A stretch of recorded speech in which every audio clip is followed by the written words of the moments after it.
pareil, Valls aussi, tous ces politiques, qu'est-ce qu'ils pensent? C'est politique. Ils veulent combattre le RN. Pour eux, Marine Le Pen est plus dangereuse que ces islamistes avec qui ils travaillent. Quand il y a eu les élections présidentielles, qui est-ce qui mettait les affiches pour Macron? Ben, c'est les salafistes dans les quartiers, c'est les islamistes qui affichaient pour Macron. C'est eux qui mettaient les affiches pour voter Macron. C'était pas les petits Français, non, c'était dans les quartiers, tout le monde a voté pour Macron. Pourquoi? Parce qu'il leur a promis, il avait mis, comme elle l'appelle, Touda Blataïla, il avait mis responsable de la ville, et si tu voyais tous les soirs, avec les gilets là-bas, ils sortaient de la mosquée, ils affichaient pour Macron. Voilà ce qui s'est passé. Tu penses que vos institutions ne sont pas assez solides pour contrer cela, ou du moins ne pas se faire prendre le pouvoir, une partie du pouvoir ou autre? Je sais pas.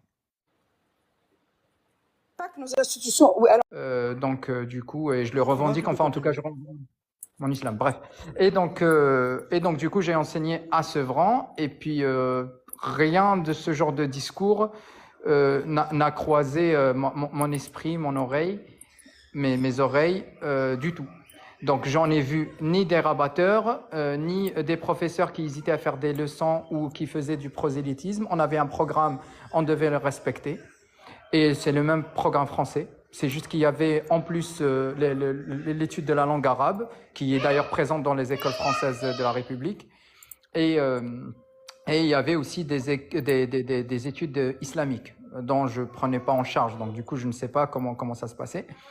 Mais en fait, non, je pense qu'on fantasme, on a un peu ce fantasme un peu zémourien de voir le Mauresque sur son cheval, pur sang arabe, à traverser Porte de Montreuil pour aller conquérir la France.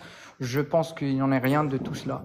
Si tu prends l'option arabe, comme tu viens de dire, plus les études islamiques, tu trouves que c'est les mêmes études que les Français de base? République, j'ai fait l'école algérienne et j'ai fait l'école de la République parce que c'était un peu compliqué le parcours, il me fallait un bac français pour intégrer l'université. Bref, c'était un peu plus compliqué et j'ai fait les deux écoles, j'ai fait les écoles françaises et j'ai enseigné et il n'y a pas, moi en tout cas, et j'ai enseigné dans des REP et REP+. Et à aucun moment j'ai croisé ce genre de problème entre collègues ou des professeurs qui hésitaient de faire les leçons par peur d'être décapités. Non, on l'a pas vu. Et je suis même aujourd'hui pas tout à fait un professeur, mais presque. Et du coup, on n'entend même pas de ce genre de problème. Sachant que j'enseigne dans une école française à l'étranger, en Afrique de l'Ouest. Est-ce que peut-être que toi, tu ne l'as pas connu. Effectivement, peut-être que toi, tu ne l'as pas connu, tu ne l'as pas vu.